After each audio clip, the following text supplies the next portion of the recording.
Hey, welcome to episode 142. We made it. What's good? No more shadows. Caesar, it's because the brightness on the computer's low. Can you chill? Look, I think I'm stupid.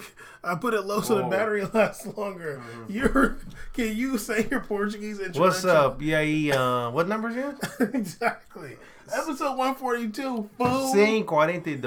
Jeez, episode 142. We made a podcast. Caesar. There's some damn lighting in here. Oh my goodness. I'm gonna bring the ring lamp to next time. Yeah, you should have brought it a long time ago. You bring it for your stuff.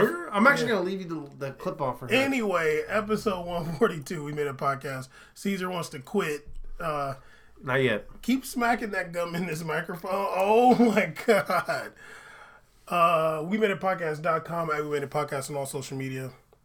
Make sure you're subscribed. What you looking for? I'm going to throw this away. Here, there's a trash can right here. Where?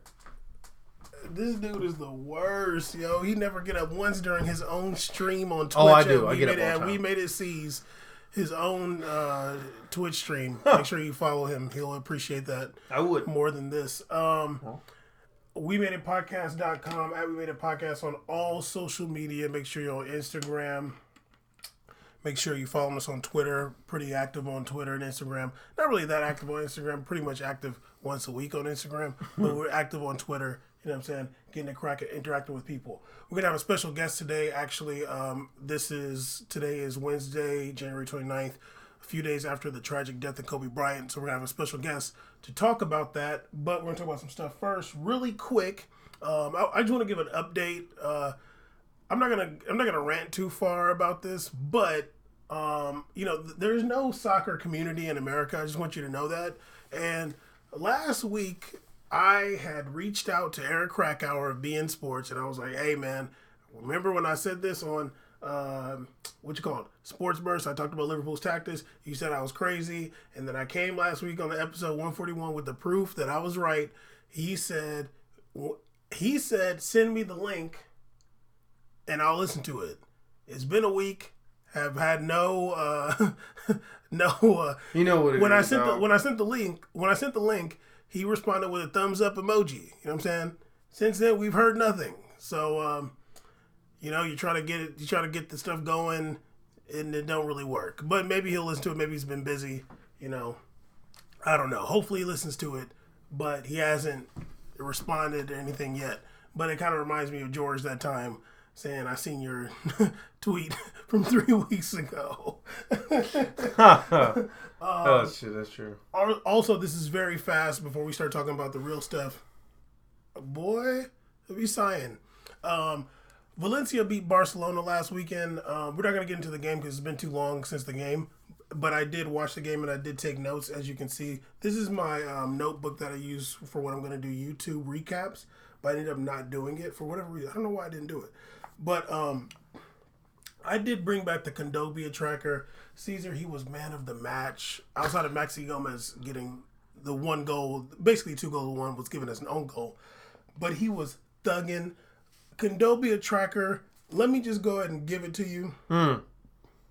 This is my favorite tracker, by the way. In the first half, 8 good plays, 1 bad play. Second half, 9 good plays, 2 bad plays. Caesar, he was out there in the midfield doing like running and like flicking it behind his back and giving like dope passes. He was so good. Getting all in Messi's way, frustrating people. Okay. Stealing the ball off people. He's was a really insane. good player. I watched them break down that match on BN and on ESPN FC. They did not mention his name. I couldn't believe it. I'm like, did y'all not watch this game? No. Or did you just watch like a 15-minute highlight package? Talking about Maxi Gomez.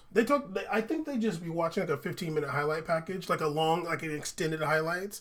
But yeah, Kondogbia was insane. Anyway, so we got to talk about the big news. Kobe Bryant passed. Was that Sunday? Yeah. Yes, Sunday. So we're going to bring in the old homie, one of Caesar's oldest friends.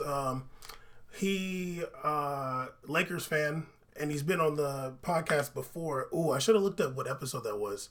Dang, do you remember? You know, do you remember what I remember what the episode was called. Do you remember? Does Neymar have the juice? Oh yeah. Neymar in the juice with Tupac. That was perfect. You can't beat. We're the kings of that. You are. I'll give you all the credit. Is he on? Yeah. I still muted. And the volume's up. Hello, Chris. Yeah, hello. Yeah. Hello? So that's the homie Chris. Back. It should be fine. Back in the building. Chris, do you remember what episode number it was you were on? Man, I don't remember the number. I just remember it was something about like the players gambling. Yeah, we talked about players gambling. We talked about a lot of stuff. Allowing. Yeah, it was called "Does Neymar Have the Juice?" Okay. But I don't remember what. I'm pretty sure that was 2018 early. I don't know. Yeah, Caesar's all like quiet. that. I don't know. You okay? I literally don't remember the episode either. Do y'all got beef? What's good? No, we're both mourning Kobe's death. Oh, okay. Anyway, so we had it was tragic. Chris, you are a Lakers fan, yes? Man, born. I couldn't be any more Lakers fan if I was born half court in the Great Western Forum. And basketball, you would say, is like your number one sport you follow, yeah? Yeah, for sure. I mean, not saying that you can play. I'm just joking, but I've only seen them sweaty gym pictures after the game. I ain't seen no videos. Stupid. He got the headband though, so he knows about that life. Yeah. So I mean, I don't want it to be like super emotional unless like it goes there. But what were you doing when you heard about the news? Man, it hit me like a couple of the people that I live with and just go to school with was sending me messages saying it happened, and like me, my number one thing, because it was a Boston fan to send me the message, so I was like quit playing. Like I didn't believe it. I was just like, quit, like, don't joke like that. Like, I didn't actually play into serious mode because we always do little jabs at each other about, the Lakers Boston rivalry. Yeah. And I pretty much was like, you gone too far. Don't joke like that. And they put the TMZ article, and even when I saw that article, I was like, this is like fake news. It was just very poorly written too. But like, I don't know why. I don't know why TMZ writes their articles that way, but I was like, oh yeah, this is not real. Like Kobe, for one, Kobe was a immortal figure for me already, but like just like I was like I was just it couldn't be any malfunction. Like I just couldn't. It was unfathomable to me that anything could like just malfunction like that, or like just something like that could even happen. Like it just. It's crazy, man. So you were just like a normal go. It was Sunday, so you just like chilling. Yeah, it was somebody.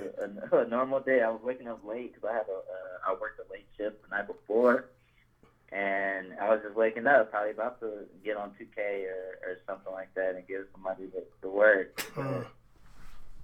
That news changed everything. Changed the whole day for me. Yeah, absolutely. Well, I would ask Caesar, but Caesar's the one that told me about it. You were on your way to Tark's house, right, Caesar? Yeah, I was on my way to Tark's house, and I was checking Twitter, and my cousin had retweeted like the TMZ article, and I was like, "This shit fake as hell. She don't know nothing about American news." And then it was like a Lil Wayne died for. And it was like 9 minutes ago. I was like, "God damn!" I was like, "This is posted right now. No way." And I read it, and then and it wasn't trending yet. Then like I put it down, and then I was walking into you guys. I was like, let me check my Twitter again when I was walking into the house where y'all were. No, Caesar. Or wherever I was. I put it down. I opened it again, basically. Caesar, you called me. Okay. No, but then I opened it again like a little bit later, like right after. And then I saw it trending. I was like, "Oh, this is legit." So then I called you. Yeah, you were like in the car. Yeah, I was tripping. I was like, "There's like no way." Like, because I was annoyed because you had called me, and then we had talked about the plan, like you were gonna come through. Yeah. And then I just got out of the shower, and then you was calling me again. I was like, "This dude is so annoying." Yeah, I think during the time, there was like a little time where I was like, you know what? I was like, let me just like see this trend. I don't want to look stupid right now. Yeah, and then I saw it like pick up. I was like, "Oh, this might be real." And then I hit you about it. Yeah, and I was like, I'm looking at the phone ring, and I'm like, "Oh my god!" And then he was like, no. Dog, I didn't believe it. Like, I've seen it on all social media, and I swear I did not believe it until I turned on ESPN and they started running the breaking news and like the things. That's when I was like, oh, like this is the only this is reason real. And that was probably like 2 hours after it first started breaking. The only reason I believed it because it was like that's not someone I can imagine that even be a rumor about. Like he's not even in that life, you know what I mean? Like he's not like in clubs and stuff like that, living that life that I know of. So it's like when I saw it, I was like, damn, like that's crazy. It's pretty mind blowing because in retrospect, thinking about it, that's like I've never heard of like that famous of an athlete's death, like that abrupt at the time period and happen like that. That's like crazy. Yeah, like somebody like legendary like that. That's pretty insane, especially for his stature. Yeah. Have you, Chris? Have you like kind of taken a break from social media since then, or are you still like looking at what people are saying? You know what? I'm just getting back on. I took a cool 48-hour like break, and I'm just starting to get back on, but. I mean, like that first day, bro. Like it was real, like tears. Like I was around people, so I was trying like not to let it flow too much. But I remember like I had to get ready to like head out. I was in the shower and I was really just like sobbing like a little kid. Like it was wild. Yeah. And then it was like double hard for me to kind of deal with because I'm not in the city right now. I'm not at home, so it's like even like explaining it to people who are not from there, like what this person really meant to like those of us who are from there, from Los Angeles, and like this person was a part of our family. You know, especially if you live in Los Angeles, you know you're confronted with him regardless. But especially like if you're a basketball fan or Lakers fan, like this person's in your home for 5 months out of the year for over 20 years. So it's like it's really a family. It's like losing a family member, and it's crazy. Like I don't know. I couldn't scroll through any timeline without like tearing up or even crying, and it was just wild. But now I'm starting to get like I'm able to kind of. I still can't watch too many things like videos or interviews, because I'll start tearing up, but I'm able to kind of stomach listening or seeing how other people react to it. It's funny, he's like the only person I texted. I was like, oh, you good? Like, you mean Chris? Yeah, I texted him. I was like, hey, man, you good? Because I was like, man, that's crazy. I remember, like, you know, for one person that, like, Kobe really meant a lot to him. That's kind of crazy. Yeah. I mean, I'm going to keep it real. I was always a Laker hater. I was a Sonics fan. And I'm from San Diego, so we don't really rock with LA like that. You know what I'm saying?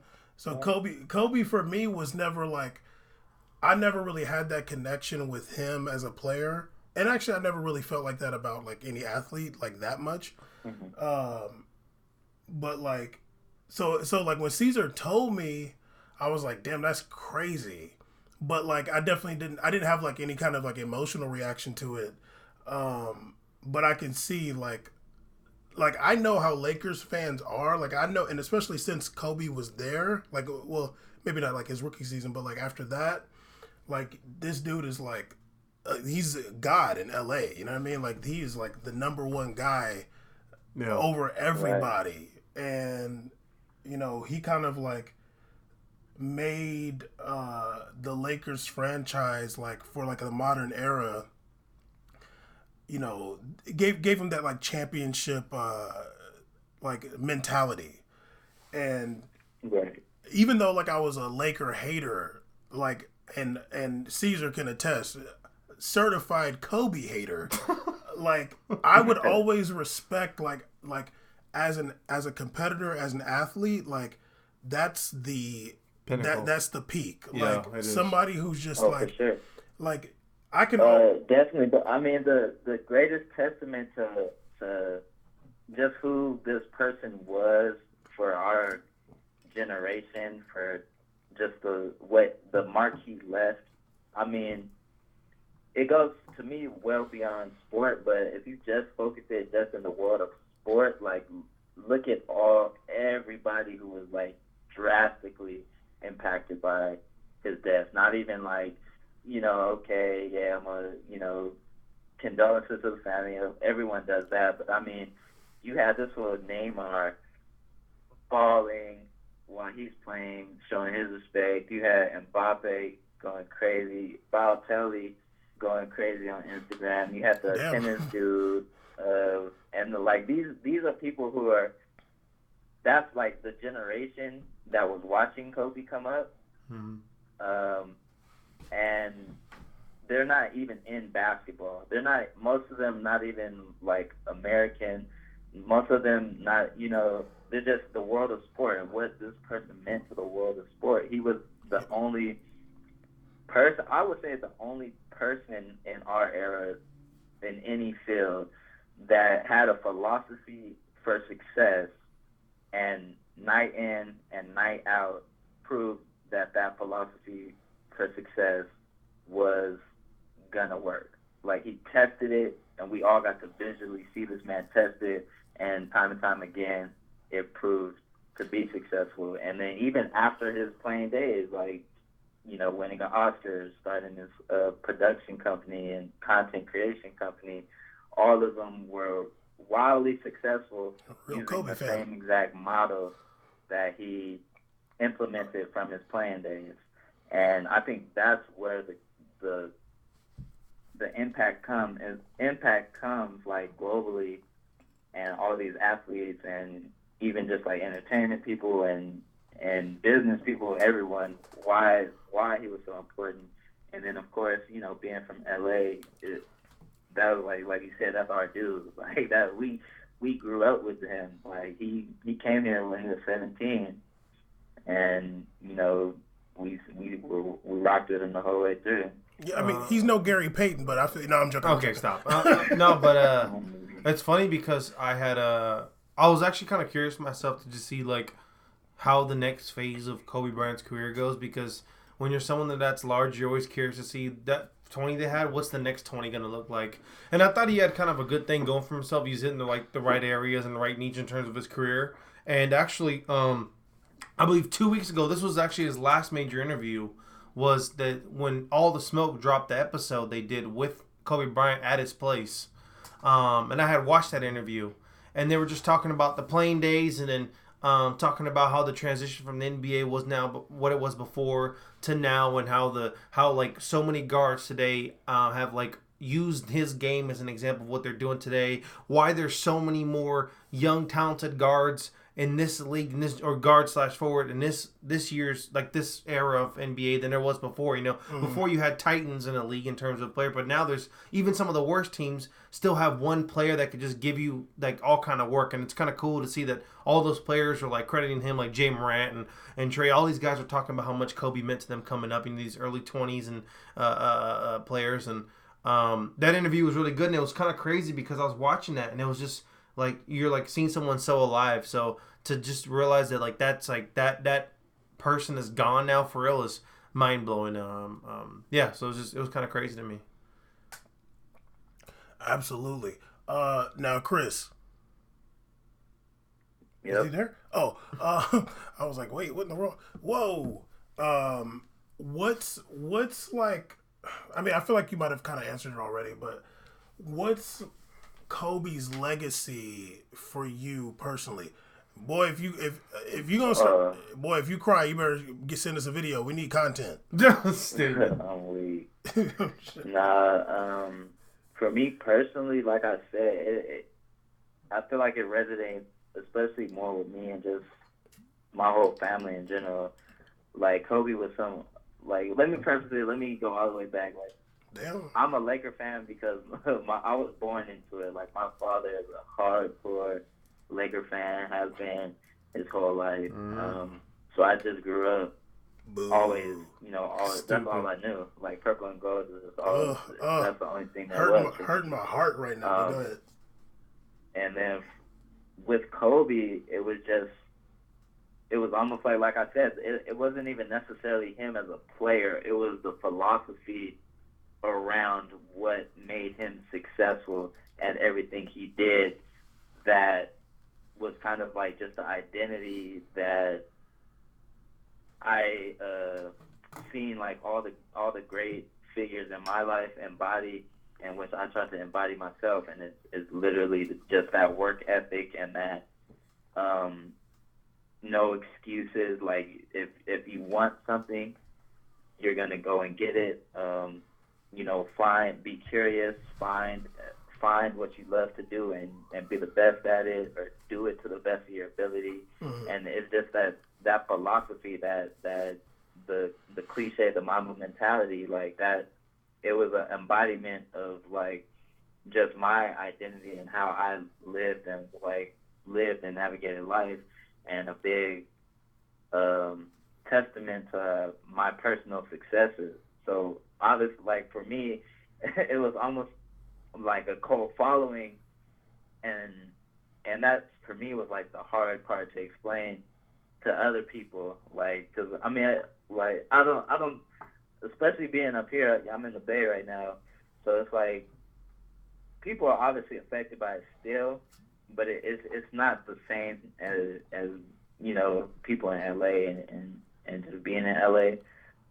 So it was kind of just difficult to explain, because like people look at it like you think this dude is like a superhero or something, but it's really that identity that he created with a lot of folks. I wouldn't even say it's like unique to me. I think that it's something that just a lot of people, especially like inner city LA youth, grew up seeing, and those of us who are able to kind of embody it or apply it to our lives, it really means something. Like coming up, I think that I was a big Laker fan as a kid. I mean, the first tape I ever bought was from it was like a VCR tape from Goodwill. It was Magic Johnson, a tape on him, and I just became a huge Laker fan. I hated the Celtics. Because on there they were showing like. I just want you to note this, Bam, because I could recall last time this little Caesar was talking about he was not a Lakers fan, he was a Bulls fan. No, I said that the first. I said no. Clarification. The first. No. The first NBA game I ever watched was Michael Jordan versus Utah Jazz. That final. That's the first game I ever watched. I came to America in ~96. That's the first game I ever watched. But I became and of course I was a fan of Jordan. That was the coolest thing I ever seen. But I was a Laker fan. Okay. I did have the Magic Johnson stuff Chris was talking about. He can stop talking about it without exposing me. I was a big fan. What? When did you stop being a Laker fan? I stopped being a Laker fan. I'm gonna say like '08, I think. Okay. Right. There was that time period in between before I don't know if it was '08. Chris can correct me. I don't know what year they got Gasol. But there was like that gap year in between when Kobe was literally incredible. He was literally incredible, and he had that. I think they were the 8th seed or 7th seed, and he had that game-winning shot against the Suns. I forgot what it was. I don't remember I don't know what year that was, but and he was getting snubbed from Steve Nash for the MVPs. Like that year, I wasn't necessarily everybody was an LA fan. And that was kind of boring for me, so I was trying to appreciate other Laker players more. So I was a big Lamar Odom fan. I thought he was amazing, and I enjoyed those days. But then a lot of people were hopping off and like talking shit about the Lakers. All of a sudden, the same people left, and then when they acquired Gasol, thousands of people came back. And I think one of the most annoying things ever as a kid being a Laker fan, I just hated how like there was like not a concrete like hardcore fan base. The hardcore fan base was complement to how successful the team is, and whether that's good or bad, because Kobe Bryant is one of the reasons why this mentality exists here in LA. He's brought a winning mentality to this city. They expect the best at all times, and that when they're at their best, they get maximum support. So it has its good and bad, but that level of excellence means that it's not you got to playoffs. That's not acceptable in LA. You got to win a championship. And that mentality, it's hard to find players like that in the world. And like we said, he's literally the pinnacle of what athletic and mental a peak is in terms of an athlete. I don't think anybody has ever embodied that, and even players like LeBron James can attest to him being, I think Jordan was like that too. Oh yeah, of course. Yeah, I'm saying like in this, like I guess in this era. Who knows when the next individual who has something similar to that is? But LeBron gives him a lot of credit, and he gives him credit back. So Just him passing away, I think initially, I don't want to. I didn't cry or anything like that, but I think for me, like I didn't. No, I didn't. But like crying right now. No, I'm not. What are you talking about, dog? But like I did feel that like a little sinking feeling inside. I'm like, damn, that's crazy. Like I mean, like damn, like this guy meant a lot to a lot of people. I mean, even I was a kid in my backyard. Chris knows my little backyard hoop setup. I used to be shooting those fadeaways into the bushes, pretending I was Kobe. You know those. So I mean, and screaming it out. But I mean, he meant a lot to people, especially I think anybody that's raised even in LA County area can understand how much he meant to this area, and to know that, you know, when we were kids, you know, when we all played video games, the first thing you want to do is try to get your player to get to play on the Lakers and the Staples Center. It was a different vibe. So it's really a shame to see him go, because not only is it someone who you're watching as an idol, but he was a father to a family. You know, he had multiple kids, and he had a family going on, and it's sad his daughter died as well too with him, and it's just a really bad way to go out, and I feel terrible for that. So y'all never screamed out Gary Payton? Fucking no. If I screamed out Gary Payton, I'm screaming at an air ball. Damn. Y'all never screamed out Sean Kemp? No, fucking no. Nah, never. Chris got beef with Sean Kemp. I could never, honestly, like Ice Cube for saying Lakers beat the Supersonics. It's crazy. Bam don't know this, but I'm like by marriage related to Sean Kemp somewhere down the line. I don't really know how.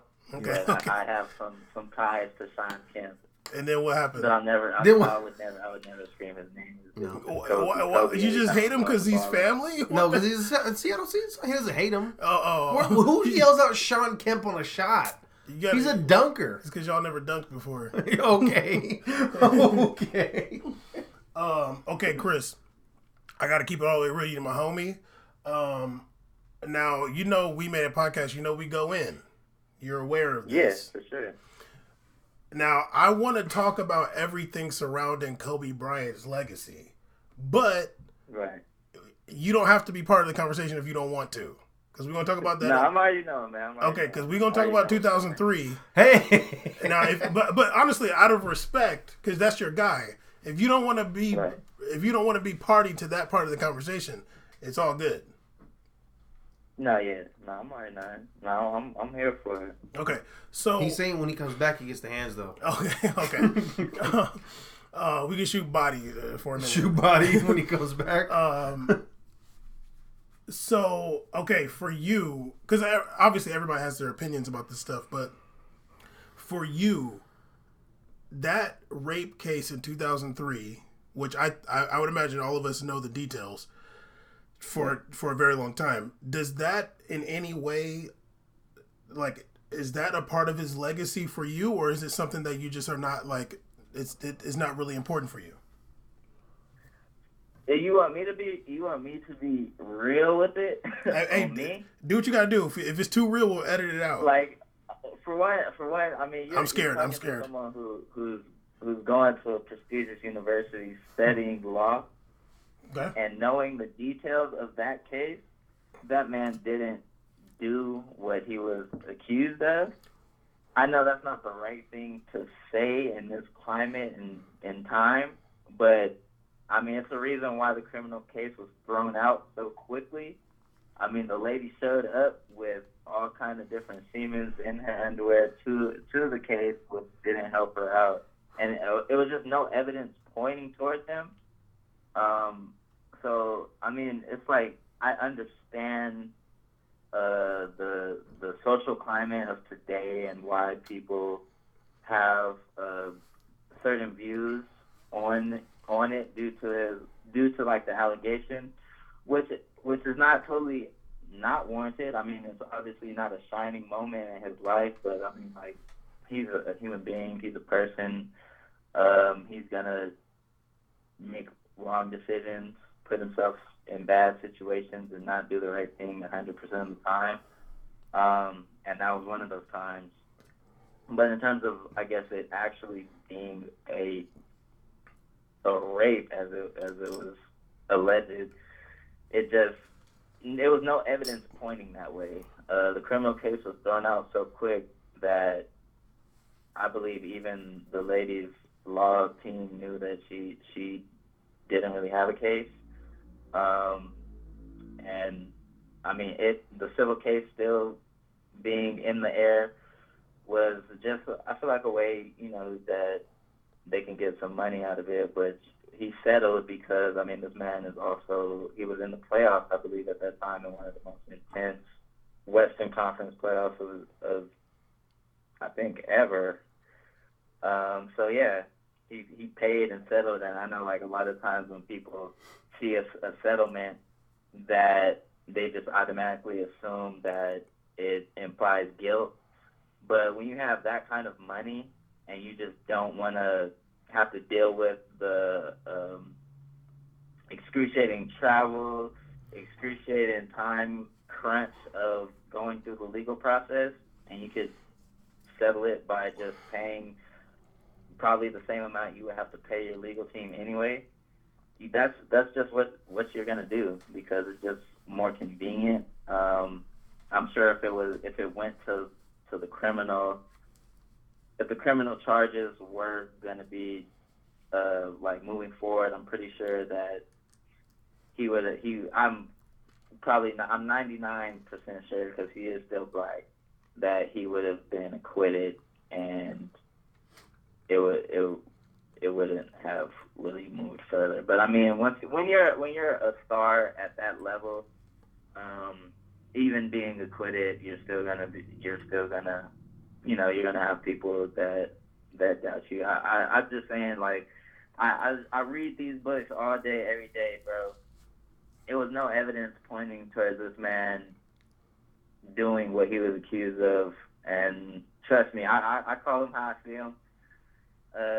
There's definitely been other athletes, other entertainers that is not looking too good for them in terms of evidence, but this wasn't one of those.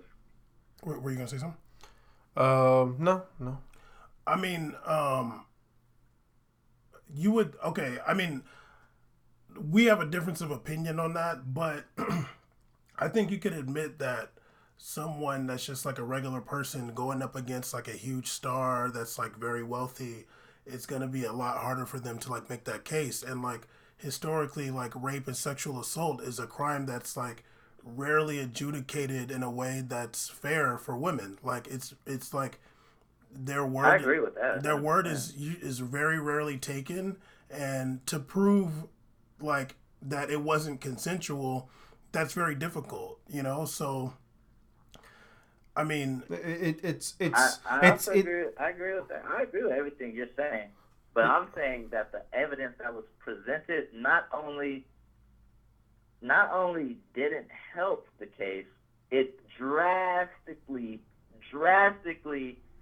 it shifted the momentum that she had in the complete opposite direction, bro. Like, if you really look and read the actual case, and you can look it up on Google, because it was a public case. It's, I forget. I think it was in the county of like Inglewood, Colorado. Eagle Rock. Spelled with Eagle Rock. Sorry, spelled with an E. The details of the case, especially if you really look at law and study the field, it's not.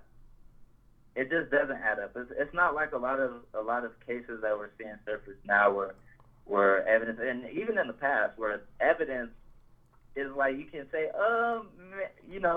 this one to me was a no-brainer. That's why her own legal team advised her against it, because I mean, it has just been, the evidence that she willingly provided hurt her so much. It was holes in what she even says in the story, which I know sometimes can be shaky considering circumstances, but I just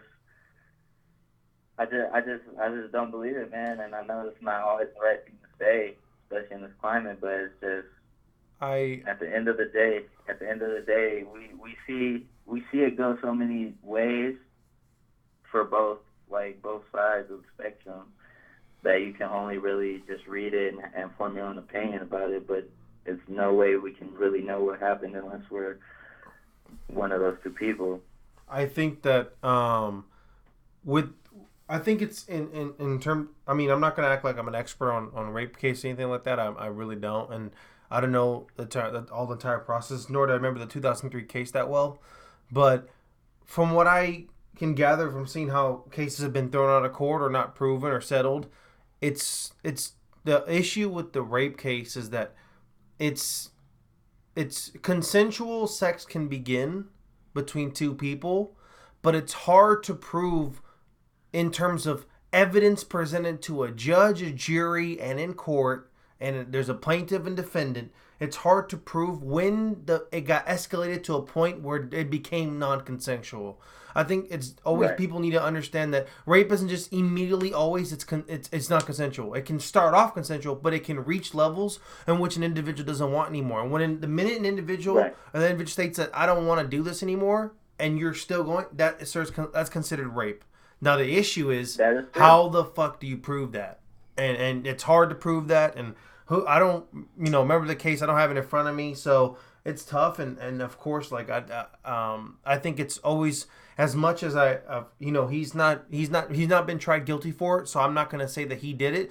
But at the same time, I'm not gonna sit on the show and shun her accusation, because her accusation wasn't necessarily proven to be incorrect either. There was a settlement, and both parties went their separate ways.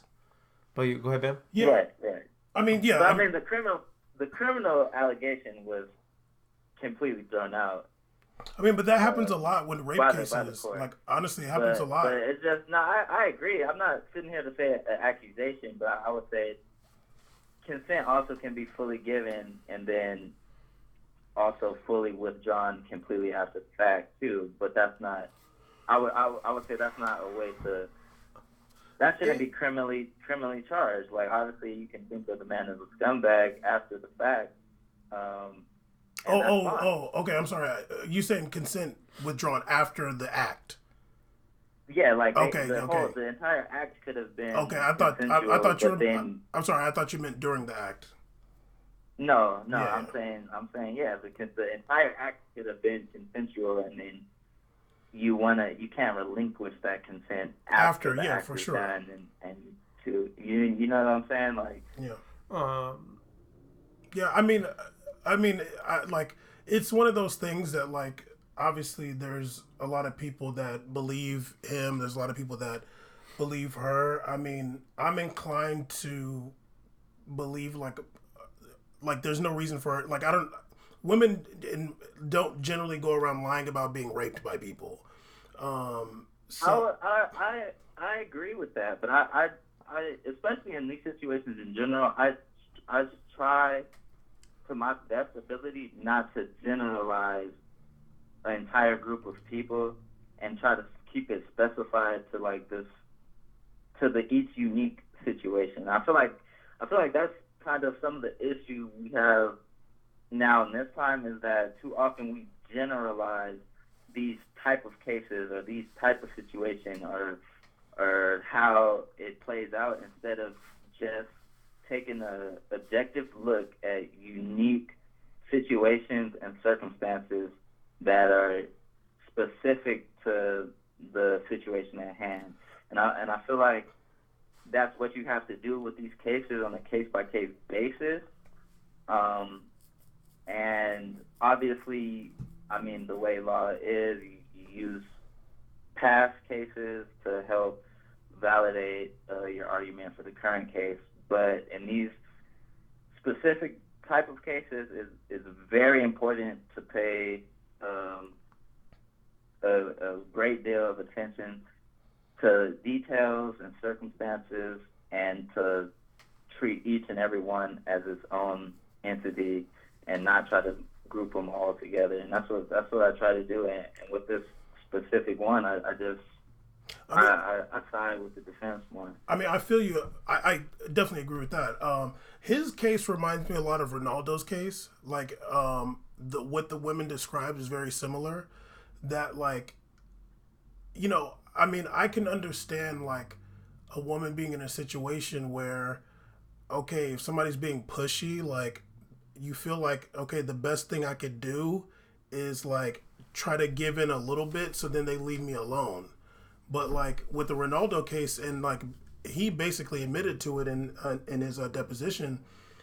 Like, yeah, she was saying no, but like I was basically seeing like how much I could get away with her kind of like saying no to me. And then he was saying like, yeah, he had told her after like, you know, I'm usually not like that. But like, you know, whatever his mindset was, like for like I'm like, yo, like you raped her, yo. Like she did not want to do that. Like if a woman wants to have sex with you, like they make it very well, you know. You know, like you don't have to be pushy, you don't have to be like aggressive and stuff like that. And like they're not gonna feel violated after if they want to do it, you know. So like for me I agree. like especially when it came out, like, and just I mean just, you know, a lot of athletes are entitled, you know, like they get what they want and they want what they want when they want it, and they're treated that way by everybody around them. And you know they're not used to hearing the word no, you know what I mean. So like I agree. And there's a lot of men like that. Like they just feel like, you know, like who are you to tell me no? Like I'm gonna get what I want, and like I'm powerful and you're not, and nothing's gonna happen to me. And that's basically what happened to Kobe. Like nothing really. I mean, he had some consequences for a little bit, but like I could imagine that this woman. This is from my perspective. Like I could imagine that this woman is like living with that trauma for the rest of her life, and like for her, it's like, damn, like nobody cares. Like I don't think she's a public figure, obviously, but like, you know, like I can't imagine like knowing someone that happened to, and then like I'm celebrating the person that did that to them, you know, or if that happened to me, and like people are celebrating the person that did that to me, like I'm gonna feel away. You know, I understand that. I mean, and that's okay. Like you don't have to. I'm gonna get the chart. You can feel away, but at the same time, like all I'm saying is, even the fact that you brought in Ronaldo's case, talking about Kobe's case, they're very different if you pay attention to the details, because Ronaldo's story and Kobe's story are very different. They don't have similar stories based on their perspective of what happened in the case. And I'm not sitting here saying that she should be condemned for not liking him or for being upset that people do like him. But what I'm saying is one shouldn't be like criminally affected for an action that the evidence is not proving, but is swaying like drastically in their favor of, just because you had a change of heart or just feel different about the situation. Yeah, no, I do understand. Maybe, I mean, anything can be traumatic, but it doesn't mean that the person's life should be, or freedom should be taken from them. Yeah, no, I mean, we have a different perspective on it, and that's fine. Like honestly, like I'm not like gonna sit here and argue about the situation. Like, you know, ultimately, like we don't really know what happened, but I think it's important to note that in relation to I think your initial question was in terms of, does that rape case at all affect, you know, his legacy as a player? Mm-hmm. And for me, I don't think so. Like for you personally? For me personally, I don't attribute that in terms of taking away anything. Hello? Yeah. Sorry. I don't attribute that with taking away anything from his professional career as an NBA player. And I'll be honest with you. I don't even think to me, it doesn't take anything away with his life after NBA as well too. I think that you know, I mean, since that, from what I know, he seems to have lived his life as a law-abiding citizen. He's done fine, but that's because you don't think that he did it. No, I'm saying that regardless if he did or not, I don't think that affects that doesn't change my perception to him in terms of how I see him today. Is like it's not like I don't think he should be like. He should be revered, or we should put an asterisk on his career, any of that stuff. I don't think at all, because I didn't think it takes him away from the accomplishments he did on the court. That's what I'm saying. What if he did it to you though? Do you think that you'd feel that way? No, no. Of course, if I don't think even like me getting raped, but if I got raped over by him, what does that take away from his professional career? I'm saying, how would you feel? I'd feel like a victim. I'd feel traumatized. I totally understand what you're saying, but what I'm saying is, okay, what if he did that? Yeah, of course that would be a big blemish on his personality and just his character. But also, what if he didn't do it? Which is what the evidence is leaning towards, and what the evidence suggests. So that's where we disagree, which is fine. I'm just asking for Caesar because I'm just trying to understand like where you're coming from. It wouldn't like. Are you saying if he did it, it wouldn't take anything away, or if he didn't do it, it would? If he didn't do it, okay. I'm saying like based on what happened. No, I'm not saying if that or if not. I'm saying based on like what happened and what transpired then, and the court case, how it went down, and what the ruling was. Okay. I don't feel it affects like his career. That's what I'm saying. Like it doesn't. But if the ruling went a different direction, of course we'd have a discussion about it.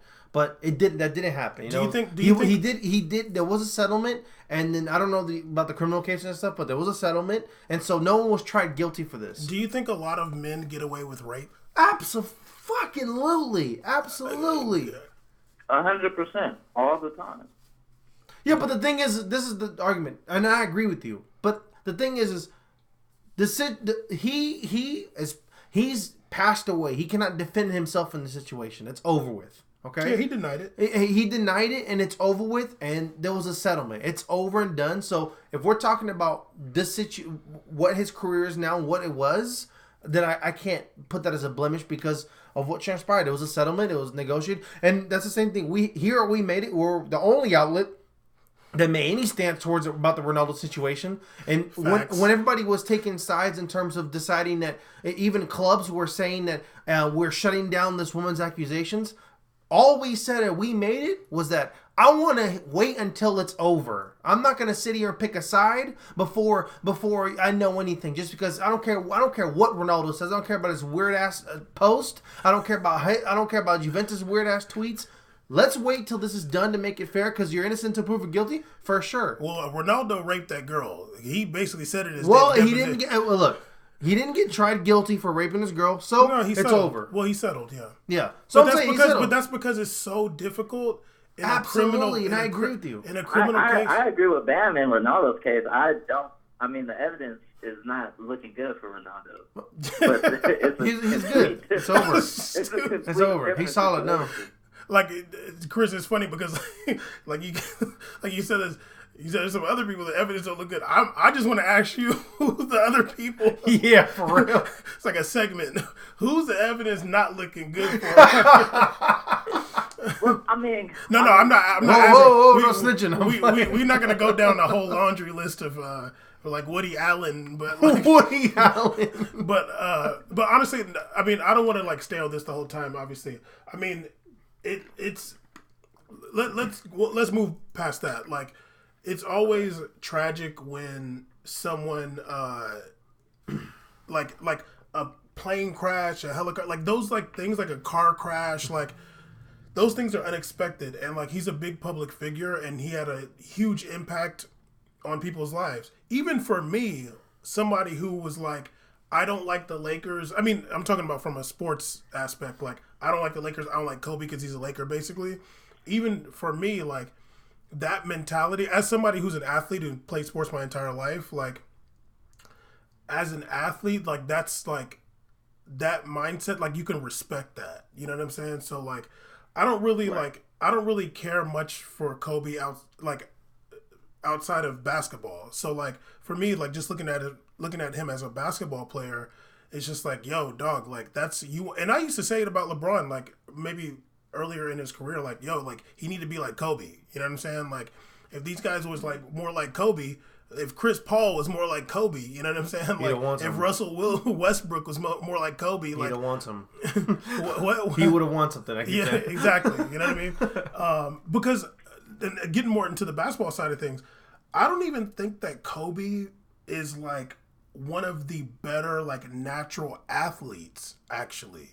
Like, he's one of them dudes, in my opinion, that's like, obviously he has the height, but like when you look at him play, like, it's not like just raw athletic ability, you can tell that that's somebody who worked really hard. Like when you look at like athletes, like you look at somebody like let's say Allen Iverson, like his same generation, like that's somebody like his athletic ability is like out of this world, you know? Kobe is somebody who like you look at it, it's like, okay, this dude, like his movement isn't as fluid as everybody. Like he doesn't have like insane jumping powers and strength and power and all that. It's not just. I want to warn you guys against this though, because this man was an amazing athletic specimen early in his career, but Kobe reinvented himself after Shaq left. And I would agree with you for that portion of his career. Yeah, he used to be a little bit more wild in the beginning. Yeah, he wasn't. I agree with that. Yeah. No, I'm joking about saying wild, but like even if he's still, because you got to be an amazing athlete to get to the NBA unless you're like 7 feet tall. But like it wasn't. I mean, he was the first person to dunk the ball through his legs. Like that's. But people, but the thing is, people can do that. You're saying like someone like LeBron at like that age, you're like, what in the hell? Like humans don't just built like this every day. Look at like Russell Westbrook. Like, Russell Westbrook that's a freak athlete. Is like a freak athlete. Yeah. You know what I mean? Even early Derrick Rose for the knee injuries. Yeah, but like I don't like Kobe's not like that level athlete. But like you can tell, the thing that got him to that level is hard work. Like, it's similar to Ronaldo. Right. Like Ronaldo, like Messi is like an amazing athlete. Like his size, like all that stuff works for him. Ronaldo doesn't really have much of the frame for soccer. He doesn't have like that same super athletic ability that you just get with natural movement. But you can tell you work hard to get faster, stronger, more focused, like more like that mentality. You work towards that. You know what I mean? Well, in that last interview they did last on All the Smoke, he literally said that he's like, for me, the winner, the person who's a winner is the person that just never gave up, and that kind of mentality of like, it's not that you beat me in this number. I'm just never gonna stop. I'm literally never gonna stop. And that mentality he was definitely listening to Future. That mentality, like that's a next level. That like you can respect someone that thinks that. You know, he talked about. Matt Barnes talked about, I used to go out there like 6:30 whatever to do my workout, and then Kobe be already been there for an hour and a half already working. So it's just that level is like insane. Yeah, Caesar could use some of that, don't you think? I'm too late. Days is over. Hey, I'll never forget when I had to introduce Caesar to the Mamba mentality after his first child. I'm uncomfortable. I don't want you. I want to hear it. I want to hear it. I told him, I was like, look, bro, you know, you got to make the squad, because I was on the squad at a different high school. I was like, you got to be on the squad to play against each other. So I took him out to Frankfurt Middle School, right around the corner, and that whole summer we were out there obliterating running drills, running suicides, running laps. I know you. He might try to deny it. But that was the Mamba mentality manifested for him right there. No, absolutely. What happened? No, I made the squad. I made my team. But the thing is with him is, we didn't even leave. Remember, we didn't leave until we finished doing half court shots. What was that like? It was insane. It was just sun up, sun down, working. He was definitely destroying me. Funny. I'll say this. They used to call me and say that, and like, Caesar's more like Dirk Nowitzki. Like, he just be shooting all the time. Chris, the one that like built confidence in me to like properly drive in and use both hands for layups. Like, they had me working out there. We need you back, Chris. It's too late. It's just dead and gone. But no, honestly, like, I mean, I'm not trying to like, you know, we're talking about this. I'm not trying to act like I'm like, you know, some Superman, whatever. But like, one of the reasons I respected that in Kobe is because I would always like that too. Like, I always wanted to work hella hard, and like did similar thing the summer before my senior year of playing football. Like, me and my homeboy just like went to the school every day in the summer, and just like in the morning to like noon, just like working, running, doing everything, and like track season going extra hard. Like, I always loved athletes that like they work hella hard, because that's always been like the way I felt about sports. Like, if you're not going, it's like go hard or go home, basically. That's true. You know what I mean? So, Chris, we need you back to get back on Caesar for soccer. We need you back. Man, I'm trying to get out there. I'm not gonna lie to you. Hey, yeah, when you coming back? Let's wrap it up. When you coming back now so we can go play soccer? It's gonna be in March, man. I don't know exactly what day because I'm set up to head for Paris at the end of March. So this dude out here road running. Before this, obviously, you said what? Before you wrap it up, Chris is obviously one of my friends for a long time. He's come a long way, and I mean, he's at a very prestigious school, Berkeley. Made it out straight to Berkeley. People don't do that every day. Now, I'm proud of him. Hey, Chris, I heard the other day you had some big stuff going on. You might be international, man. What's going on here? He just said he's going to Paris. Yeah, man. Yeah, I'm gonna be working at this little law center in London. London. Okay. Well, did you say you was going to Paris? Yeah. I'm going to Paris before, and then I'm going to Paris. Bring back one of them Jordan tracksuits for me from PSG. Hey, if you no, I'm trying to see it out, man. I already looked it up. I finally figured out where I'm gonna be working in London. I was looking up where I'm gonna be staying. It's only a 23-minute tube ride to Liverpool. So God, here you go. Here you go. Hey, Chris, I don't know how long you're gonna be in Europe, but if you can make it out to Portugal, you gotta go, dude. You gotta go to Lisbon, check it out. I'm not going to Portugal. Hey, but I'm just saying, if you catch a break, you just go over there. You trust me, you'll like it. Nah, man. I am gonna hit up the Netherlands, though. Dog, I'm trying to put you up on game, homie. Like, I have a cousin in England, and it's just cold and all the time out there, and everybody in England leaves to go to other places. Right. If I'm going, hey man, I might be going to Portugal in May. We might have to link up if you're out there, dog. He gonna still be here. For sure, man. Yeah, just let me know. Shit. I'm gonna be over there. In May is when I'm gonna be just getting my ears wet in England. Okay. So yeah, I think I leave from France to England like at the end of April, beginning of May. Oh, okay. All right, big dog. Hey man, appreciate you coming on. Talk about your boy. R.I.P. to him and everybody that was on the helicopter ride. Yeah, I got like 3 questions for y'all. Actually, Damn. Football related. Okay, good. They're quick.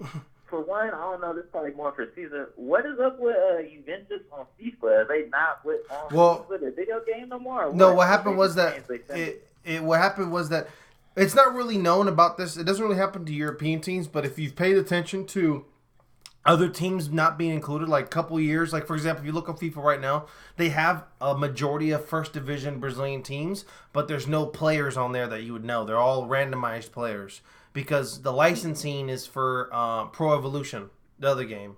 So they lost their licensing. It's really weird because Barcelona is actually the cover team for the other game. I think Pro Evolution. I might be messing that name up. Yeah, Pro Evolution is Barcelona, but they're also in FIFA.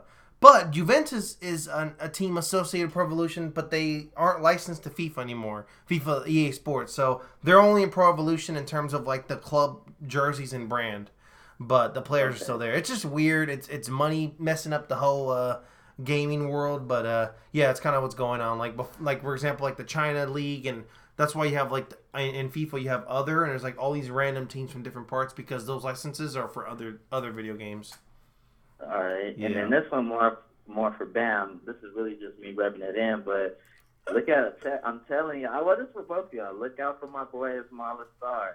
He's gonna be legit. Oh, for Watford? Way up the rank. You feel me? He's in Premier League. I know how y'all feel about Premier League, but he's in Watford, right? He's the one that came from. My boy Ismail is gonna be nice. From Rennes. Yeah, he came from Rennes. No, he's good. Actually, what's funny, I actually liked him because I remember in AFCON. They had an injury at right wing. He was playing right back. He subbed him in at like 18 at right back. He was balling back then. He's good. I never say anything about him. He's a baller. I like him a lot. All the dudes that come, anybody that come from France to England, I'm like want them to ball out. Yeah. Who's that guy you used to like that came from England and went to Queen's Park Rangers or something like that, or Crystal Palace? Huh? Remember from PSG they went to Crystal Palace you liked? It was like Johan Kabay. Yeah, he was like trying to get on a Johan Kabay train. He's a baller. Dead ass regular. Baller. Yeah, hopefully next time I'm talking to you, I'm talking about how Mbappe is over at Liverpool and how this what? That's the most hilarious news ever. That's the big rumor right now in the world. To be honest with you, I could football. see him going there and Mane Who's leaving? And Mane going to PSG. I could see Okay, that. that'd be a good swap. Yeah, I could see Then that. I'd be like, you must not want to win in life. You want to go to Liverpool. I feel like Mane. I feel like Mane might be a little bit over Liverpool. I felt like that last season too. You've been saying that. I haven't really been watching this season. I'm not gonna lie. The NBA has been so great. The Lakers are just having an amazing run right now. But Lost to the Clippers twice. definitely more so last year. Mane was. Did you? I didn't see what you were saying. He said the Lakers lost to the Clippers. No, twice. but listen. Did you see that they moved the game? They suspended the game today. Yeah, everybody's seen that. Yeah. They postponed the game. Yeah. Yesterday. Wait, did you have one more question or no? No, that was it. Okay. Hey man, appreciate you coming on, man. Chris. Hopefully the quality is good enough in the episode. If not, then it was great talking to you. For sure. All right, man. We're gonna holler at you, yo. All right, man. Yeah, that was the homie Chris. We Made It podcast alumnus. That's our. Yeah, we had to talk about Kobe. Obviously, I didn't expect for it to be an hour. To be honest with you. Oh God, Caesar got to hop on his notifications. Thank you. Jeez. Can you close it? Okay, Caesar. You know we gotta talk about some actual football out here. Dang, dog. Should we talk about the Super Bowl too? Oh. Is there more to talk about? Maybe. I'll see what we get to. We already talked about it. Yeah, but we can talk about some more. Also, is John Jones fighting soon? Yes, he is. John Jones was fighting on my birthday. Okay, February 8th. Fighting against Dominic Reyes. Okay, maybe we'll talk about that too. He's going to obliterate him. Maybe this can be our longest episode ever. Great. Jeez. Okay, Caesar. Yo. This dude want to leave so bad. Yeah. Dog. The Basque legend. The GOAT. The Basque GOAT. Greatest of all time. I'm agreeing with all this. The young homie. We made it. We made it first view. We're the ones that put Inaki on the map. F that. No way. Oh, absolutely. We've been repping for Inaki day one. I didn't say his name yet. I was trying to give him some more love. But the fuck, whatever. Okay. Your boy Inaki Williams was subject to the racist abuse over there playing at Espanyol in Barcelona. Let me. What was that line by Dave Chappelle? What? Cradle was some of that. Was that the yellow cake? Cradle Civilization. I don't know what that got to do with this, but Your intro just sounded appropriate for it. Okay. He was subject to some racist abuse at Espanyol. He had to say after that match, I leave here a bit sad because of the draw, but above all, because I suffered racist abuse. It's something that no black player or player of any race wants to hear. It's totally unacceptable. People should come to the ground to enjoy it, to support their team, to enjoy football, which is a team sport, a sport of friendship. It's a sad day. What's kind of crazy? There was a lot of reaction to this. What's the guy's name? What's the president's name? Javier Tebas, who is a right wing supporter. He's a supporter of the far right party Vox in Spain. Beautiful. Vox? Yeah, that's called VOX is Vox. They're the channel? No, with the V. There's like a company in America called Vox. Yeah. This is their right wing party over there. Okay. What's his name? What's the guy's name? The ugly dude. What's the dude that was in Trump's? Damn, Soros? No. What the hell? No, you know Trump. Yeah, no, the guy that was running around. He was in Brazil too. God, what's his name? The ugly dude. I forgot his name. Anyway, Javier Tebas was saying that he wished that there was a Spanish Le Pen, who is the far right woman in France. He was saying that it was really bad. He was coming out against it. He was saying that the measures adopted over the last years have to improve. He was, it not to say like anybody was doing anything specific that like will be a solution to this, but it seemed like this incident, there was like a lot of major reaction to it. Mark even put "We're All Inaki Williams," I think, in their cover the next day. They Athletic Club played a game against Tenerife today at Tenerife's stadium, and they put like a "Say No to Racism" thing at their stadium, and he like applauded them as well. Yeah. What's his name? Inaki Williams also said that he said, "I'm proud to be black and I'm proud to be Basque. I want to open doors." But yeah, hey, that's cool, man. I mean, his bio says he's straight out of whatever city that is. I can't read it. The Basque is a very hard language to read. Which city? It was like R something. It's like his thing literally said like straight out of there, like his area. Oh. Like, that's cool. Like he's repping it to the fullest. Yeah. Give him that cap though, please. Oh god! Give him a couple more. One wasn't good enough. He'll get a mercy cap now. Probably. Oh no, it's not the same. Yeah. I hope he gets that mercy cap and scores 5 goals. Oh, that'd be great. And they'll still put him back. They'll be like, "Oh man, they'll be like, it was just a cup match. Well, we got a serious tournament." They're gonna be like, "Oh, we need a left-footed guy." But yeah, no, it's really. We heard Diego Costa's in shape again. We're gonna bring him back. Exactly. He's ate a burger. No, it's really sad because this is one of the players that's like breaking ground. He's not the first black player for Spain Athletic Club. Oh, but really? Yeah, there was a guy, but he was like from. If I'm not mistaken, I could be mistaken. I think he was from the French Basque region, and he played for Athletic Club. Yeah, it's not butt though. It's pretty cool. No, and he was also light skinned. Now I'm gonna ask you a question about this. These regions date back before the separation of the countries themselves, correct? Definitely. So, in terms for the eyes of Basque people, these borders mean nothing to them. I mean, I would imagine they do in real life, but like... No, I mean, like, not in terms of movement, in terms of, like, affiliation. Like, let's say you're from the French Basque region and I'm from the Spanish Basque region. Mm-hmm. There's not, like, we still see each other as Basque. That's why I'm curious. Yeah, I would imagine they do, but it's still going to be... I mean, this is modern times. It's going to be different. Yeah. And I think the Basque language is basically a dead language. Okay. It looks cool, though.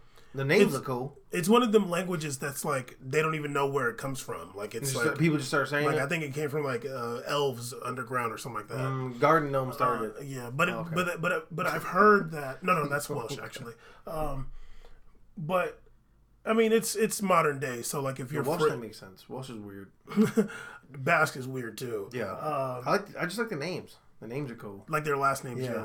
Williams. No, I'm joking. But like, it's one of those things that's like, damn dog, like not Inaki, dude. Like really, you know what sucks? Like not him, dog. Well, it's not even. I'm not saying this is better. Come on, dog. Come on. It's something different when it's a foreign black player in those countries that get into racial abuse. So when you're doing what you mean when it's some African is what you're saying. When you're saying when it's a foreign, you don't have to put words in my mouth, sir. Okay. When it's a foreign African descent athlete or black athlete, like what was the name of the American dude that played down there? Marquis, something like that. Shaq Moore. Shaq Moore. That's different. It's different. Mm-hmm. But it just hits a little bit differently when it's one of your own. That kind of hurts my heart. Yeah, it's like Balotelli. It was a Balotelli thing. I'm like, I get it. You want to be disgusting racist people towards others because you want to psych them or something. You just hate them. Fine, but you're supposed to like low key ride for your own. Yeah, dog. But then, like, you're doing to your own dude. Like, you're in Italy doing to... I'm like, oh, come on, man. What's going on here? Yeah. You got the game fucked up now. You're messing it up. You're dropping a lot of F words. You can relax. Yeah, shows not going to air. But, yeah, it was really a shame. I actually read an article from GQ written by... Before you read another article, I'm not going to read God help us all, especially a GQ article, Lord Jesus, the show's falling apart. I definitely was not you have GQ on the top of your screen, help us all. Okay. And what's next? You're going to be quoting Playboy. I just want to say that for me, like, this one, when I read this one, I, like, felt sad. Like, it felt like GQ, literally.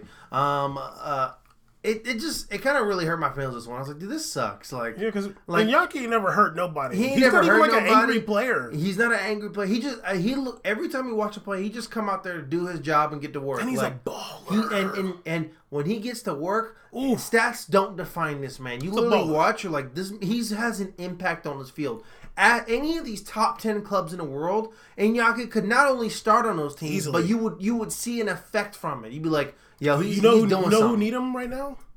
Barcelona. Oh yeah, they don't need to be getting Willie and I don't know why the hell is Willie rumored. Okay, you loud. There's always a lot of. I'm way back here. Okay, there's always a lot of my ears here.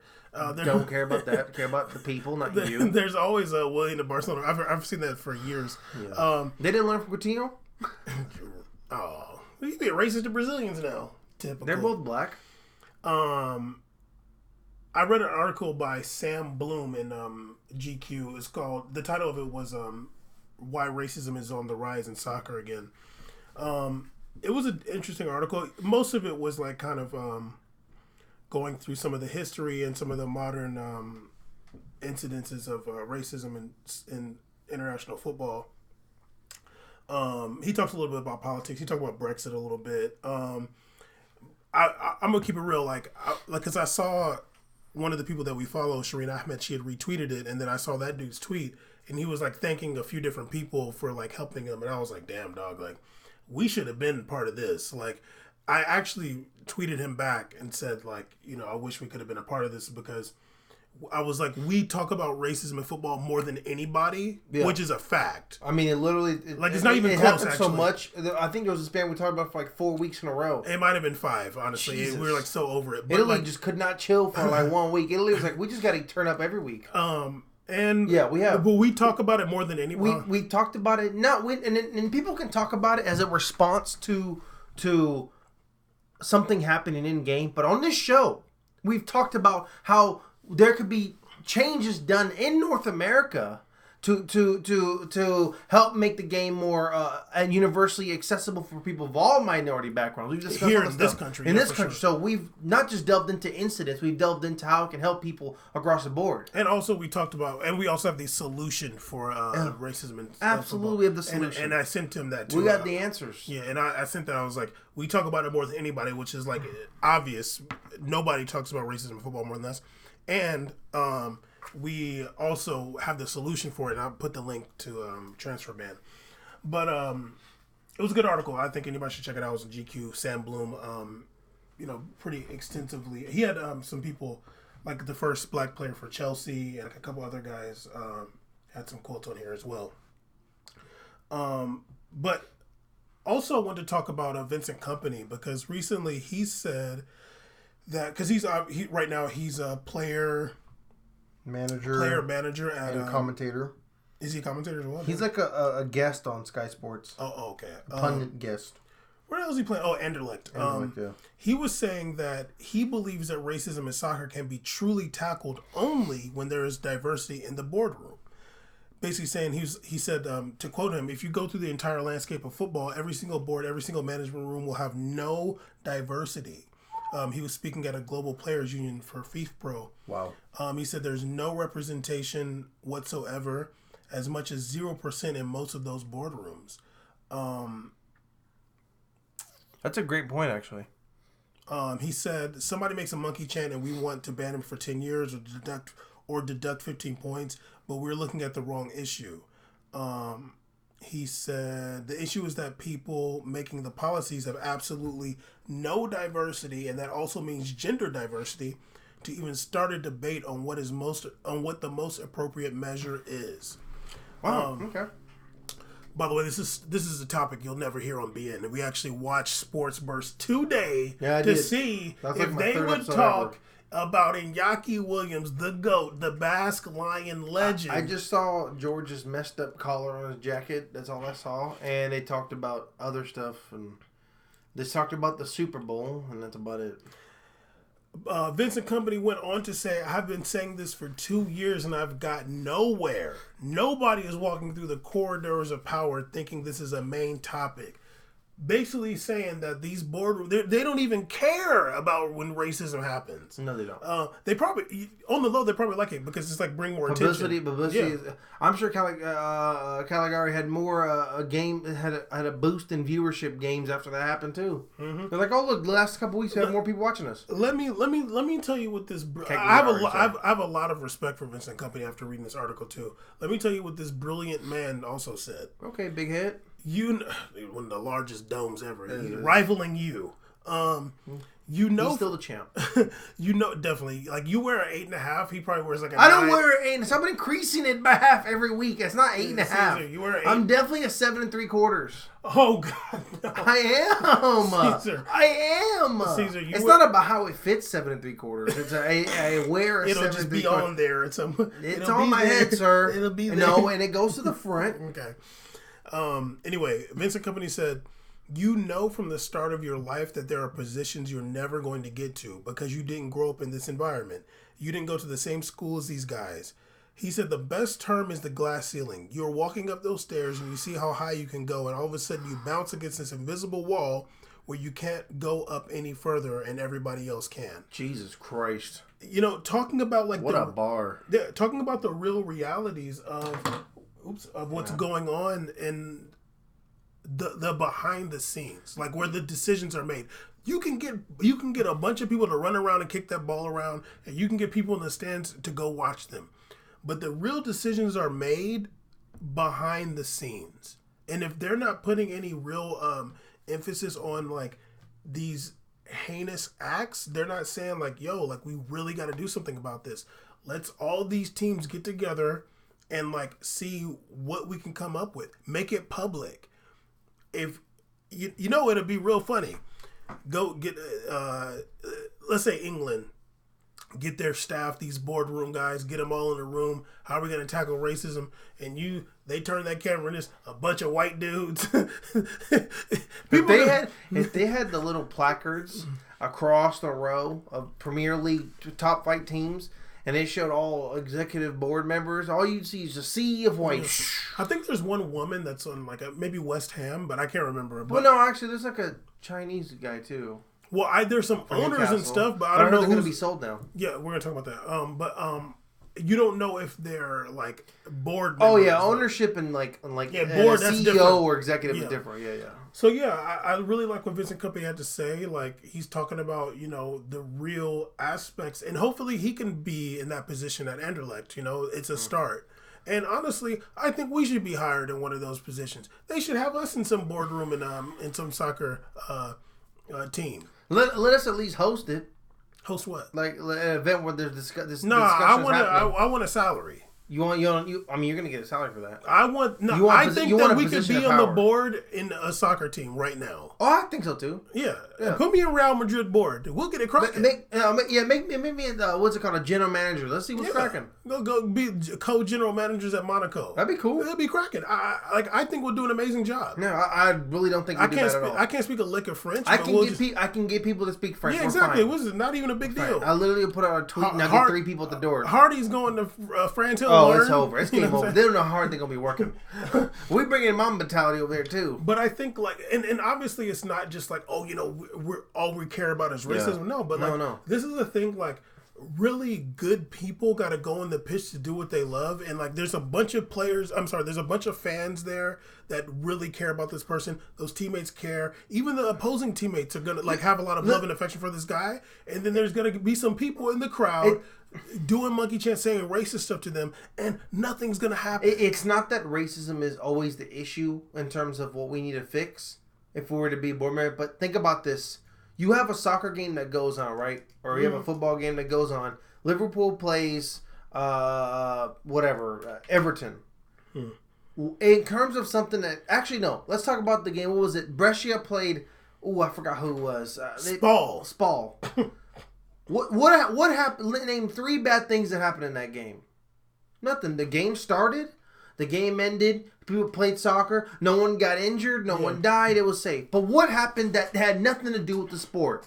Someone doing monkey chants. Someone saying racist action. So you know what that tells me? There is a main issue. Yeah. There's an issue that's being addressed. If everything is running smooth, maybe a couple things be like, oh, did they pick the trash up? Whatever. Little things could have been changed. What's the one thing that mattered that had nothing to do with the sport that occurred? It's the racism. Literally. So when you have an anomaly that's going on and that has nothing to do with your sport, take that joint out. Make an effort towards getting rid of it. Okay.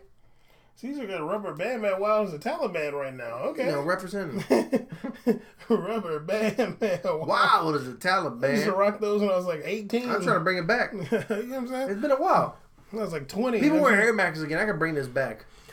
Dog, Air Maxes never went away. Okay, if we were wearing Jordan 1s again, I can bring this back. I used to have some Jordan 1s. Don't play I with me. never liked the Jordan 1s. They're too like plasticky to me. Okay, never mind. Relax. What am I? Okay, anyway. What am I? What am I? Okay, Caesar. Also, speaking of racism, somehow lighting got better now. Weird. Chill. This house is weird. This is kind of random, I guess, but what? I saw it and I was like, I'm sorry, we got to expose these people. Shout out to Eintracht Frankfurt for stripping an ex-president of his honorary role because they found out he was a Nazi. Rudolf Gromlich had his what a name. Had his honorary presidency stripped. What's dead. honorary presidency? Whatever. He's dead. He was a president from 1955 to 1970. He oversaw their team's sole German championship in 1959. Damn. He was kind of important. There's a lot of bombs still around back then. There's you kick the ball at a stadium, it shit might blow up. Take a wrong step, wrong. I bet some of the alleyways got untouched a little bit. I remember I told you that I think this is like 2017 actually. They were like building Dortmund's new stadium. They found an old World War II missile or Jesus bomb. Christ. Yeah. Imagine be like ting. Do it again. Do it again. Ting.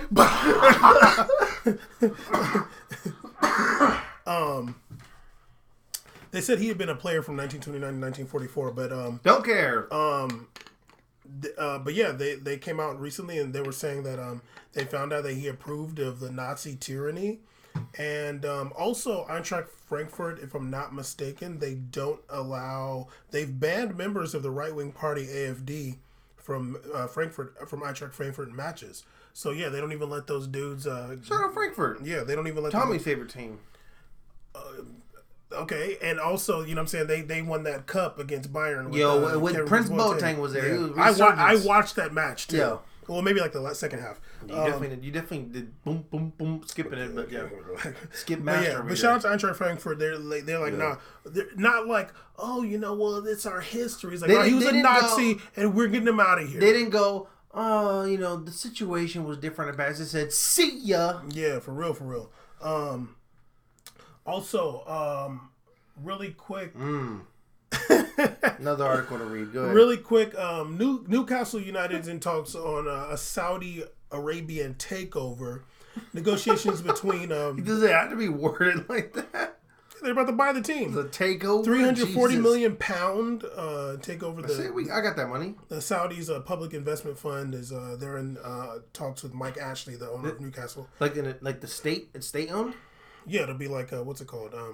It'll be a club owned by a country. I mean, basically like City and PSG. Like it'll have like his main funding is coming from like a fund that's being funded by like a nation.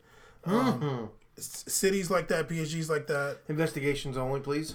I mean, that's what Javier Tebas is saying. He hates it. I think that. But he's also part of Vox, so I can't really. It's hard. I don't really care. I'm not like I'm with him, but I'm not. I'm gonna keep it real. Like I really don't like. I'm not really tripping that much. If their association say it's legal, it's fine.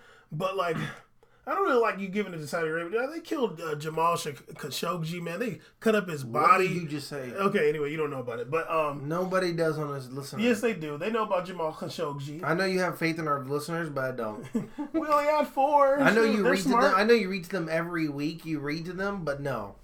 Anyway, okay, Caesar, we're Sunday is the Super Bowl. Do you plan on? Do you care or not really? I actually have my last performance this Sunday during the Super Bowl. Oh, that's true. I'm going to be performing the last week of Salsa Get Amor. Can I get some comp tickets for Friday? What's the deal? Absolutely, you can, my friend. Okay, it might be cap, but we'll see. No, I really got them for you. Okay.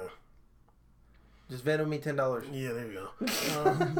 So you're not gonna be able to watch it. Unfortunately, you'll probably watch it a little bit. It starts at 3, right? There's Super Bowl. Yes, but I have to be call time's 4:00 for me. Somebody can be watching on their phone or something. The only thing about Super Bowl, they say they start at 3, but then you watch the game. It's like 3:45 is front of kickoff. I'm like, some what? Really? Going by. God, is it? There ain't about to be nobody there. The world's longest. What's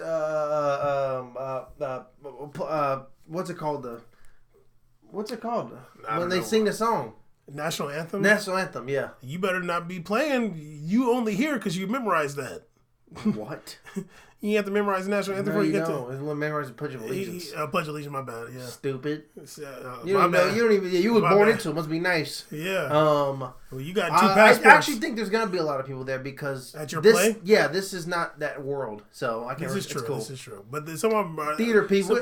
We're theater folk. We don't roll with that. You know what I'm saying? We're not right with this. We're not supporting Jay-Z. Stupid. Sway Lee gonna perform some reporter for me, yeah. Stupid. I don't know if like. Hope he does Ecstasy. I don't know if I'm gonna watch it. Like we'll see. You're gonna watch it, dog. I didn't watch it last year. I watched some of it. I actually was kind of watching it last year because me and Tark were watching it. Why were we watching it? You guys are watching it and then reviewing. What was the looking videos? at 21 Savage memes? Yeah, you guys are. You literally went to his house to watch it. No, he came to my house. Yeah, y'all laid up on the couch and watched together. Where was I at? Who cares? Why was I at there? Because you're annoying. Racist. But yeah, do you still think the Chiefs gonna win? Trent Dilfer said the 49ers are gonna blow them out. Trent Dilfer, he must know. He must know all about losing. Nah, he won a Super Bowl. But... Yeah, after that, what happened? We also who he really was. We knew who he was then. Actually, Dilfer was wilding out back then. He knows what you know what's funny though? When I heard that, I was like, "Damn, dog!" Because honestly, them old quarterbacks be knowing stuff, dog. You know why? You know why he says that? Because the 49ers have a sensationally defensive team. And what happens in the Super Bowl every year? Good quarterbacks get beat by good defenses. Yeah, ask Tom Brady. Ask Peyton Manning how that hurt. Peyton Manning he would have had like 48 touchdowns a year, some stupid number. Came into that game, was throwing duds everywhere, throwing long ball Uniteds everywhere. So I mean, I don't know. Defenses at the end, if they make Super Bowl, they win. Like the Bears that 1 year too, did a great defense. The Bears. Yeah, I mean, we'll see. But I haven't watched a Niners game in years, so I don't know. It hasn't been that many years because we watched when they played against Seattle at your house that time. I thought it was like 4 years ago. Okay, but I'm saying it's not like that many years. Not like 12 years. Yeah, but I mean, that literally who's left from that team? Patrick Willis. One guy switched teams. Patrick. One guy retired. Hall of Famer, right? But yeah, I one guy has one leg left. Damn, dog. Like this. When Ben let this go. No, stop. When I heard that though, I was like, well, you never know because a person that used to play quarterback, like their analysis of the game, if the only thing is I don't know how much Trent Dilfer actually analyzes the game. I just don't know. He's on ESPN. I don't watch it, but you have to take if he's somebody that really analyzes the game and he's used to be a quarterback. They be knowing a lot. I agree. I think that when it comes to the player analysts, the best one's always the quarterbacks. Those guys, they're meticulous. Steve Young was really good on Fox. Him and Steve Mariucci they used to go on hard. NFL Network. Like when I was into football, I used to love because like they just between them two, they just knew everything. And it's crazy. I mean, people were like super shocked about when Tony Romo started commentating. I'm like, this is law. Quarterbacks have been doing this in commentations positions. I mean, not commentating. Sure, Aikman's been doing it for too, but like Aikman's a different generation. But they've been doing this in terms of analysts for years. Yeah. Like anytime they talk on there, I mean, the old Fox guys are kind of whatever. But when they bring like a more recent quarterback that's done, I'm like, goddamn, like they like you've literally there's not a scheme they don't know or haven't seen. Tony Romo used to be calling the play out. Yeah, like, Tony Romo. They're gonna run to Tony the right. Romo literally. It's not that he. Just I think they knows. told him to stop that. Yeah, they were like, oh, this is the play that's gonna come out. Like that first couple of weeks though, he was going off. No, I think they like at the end of that season they were like, you can't like say it because you're right all the time. Yeah, like he was murdering it. The thing is like, but I don't think he was doing it when for you're that, a quarterback. Though. No, I think it's instinctual for him. When you're a quarterback, you don't just know what your offensive set is, but you know every single defense in front of you. It's the position where you have to know both sides. Yeah, for sure. So he sees that he's like, oh, this is. I remember he'd be like, this is gonna be a 5-yard gain to the right. They're gonna go to the left here. Look at the position. I'm like, goddamn dog. Like I thought I was good at that. That's color commentating, like a goal for anybody. That's insane. But you know what's funny? That's kind of like what got me to like not be into football as much because I just felt like it. Like I felt like it was too predictable. So I was just like, it's like not really fun. That's what's part of like what got me into soccer because it's a whole new world and it's not. That makes sense, especially when you see something so long. I mean, the only thing that ever became like super shocking to football is when it sucks. Like you gained admiration for coaches that were more edgy, like what was Virginia Tech's coach? I forgot his name. The one with the boil. Yeah. Jim or something, I don't know. Yeah, he would do like a lot. He was known for doing some extravagant plays on special teams. Like those guys, coaches are fun. But Yeah, in large part, if you watch the game for years, you kind of get over that. And soccer for you was new and exciting. You like seeing the contrast styles and all that. So yeah. What's the name? UFC. John Jones is fighting some dude. John Jones is fighting Dominic Reyes. I think he's going to be taking a dive. No, but actually, I want to make a funny point. So, we know last week on our show I talked about how I think Cowboy took a dive. And there was a whole big debate in the news this week. Stephen A. Smith versus Joe Rogan were arguing with each other. Yeah. Because after the fight, I saw Stephen A. Smith whatever. He literally ham as hell. But after the game, I could appreciate what after the game, he said, "Yeah, please bring up credentials. I don't care about that." After the game, after the fight, the more important thing. UFC people hate Stephen A. Smith. You're a UFC person. Shut the hell up, man! You're a UFC guy. Don't you identify me as something? You're a UFC bro. You're a UFC bro. Anyway, you look stupid right now. You're a bro. So Stephen A. Smith, after the fight, I thought he said a very fair, and I agreed with him in the point. Yeah. Whatever you want to say about this fight, he gave up, and then people are saying, "Oh, you can't call him a quitter." My man, they talk about all this man's accolades, all the accolades that this cowboy has done in his career. Cerrone, not the striker from Milan who got loaned out. Not Citrone like the car. That individual was not there. And if it's your time to shine and you have all these accolades and you don't show up that day and you go in turtle position when someone punch you, my man, you've given up right then. He didn't. I'm not saying no one's saying that. Oh, like he was supposed to go out on his shield and get knocked out, but yeah, we're saying that. But UFC. You got it. It's the UFC. UFC promotes that. UFC wants that. UFC calls for that. Whatever you want to say, Jose Aldo got beaten 12 seconds or 15 seconds, but he got knocked the hell out. He didn't he didn't go turtle position and give up the strikes. Yeah. When Cerrone got punched, was first on his butt and didn't even grab or anything. He was just sitting on his butt like this and started crawling away. My man, I'm sorry, I don't care. He's fought in 50 fights. He may have had in the past, never given up. I'm sorry. That fight, he gave up, and he knew he gave up because he was finna get that check regardless. So, and that's on your mind. Your biggest payday's on your mind. Passionate is that UFC talk. I think also... I was passionate this before, too. Relax. Stephen A. Smith was... Whoa, man. Come on, dude. Caesar, come on, man. Come on, man. I'm good, though. Come on, man. Stephen A. Smith was saying that... about Conor McGregor too, he was saying like, we didn't really see enough to see like if he'd be able to like win any of these big fights that they're like saying that he should fight. That's the issue with this whole discussion. That's the Joe Rogan. No, the Joe Rogan thing is he was upset that he said that he gave up. You can't. Dude gave up. Joe Rogan has an annoying point saying that you can't say someone gave up because. Like, who are you to call people fighting giving up? I'm people like, okay, buddy. But at the same time, I'm like, yeah, you fought Taekwondo, but like, you didn't fight UFC, so how can you say someone gave up? So because he's black and regardless of the point, the narrative before this was like, oh, he picked Cerrone. The guy's like 38. Oh yeah, he's come back. And Stephen A. is like, all right, if this man's 38 and everybody's trying to make me watch this, give me a reason why I should watch this. 40 seconds, you shoulder check someone down to a beat down. It was like Thriller. In the Khabib fight, he was getting his legs wrapped up, choked, giving up. The Nate Diaz fight, he got choked and gave up. You didn't show, and everybody's talking about, I've been working on my wrestling. There was zero wrestling.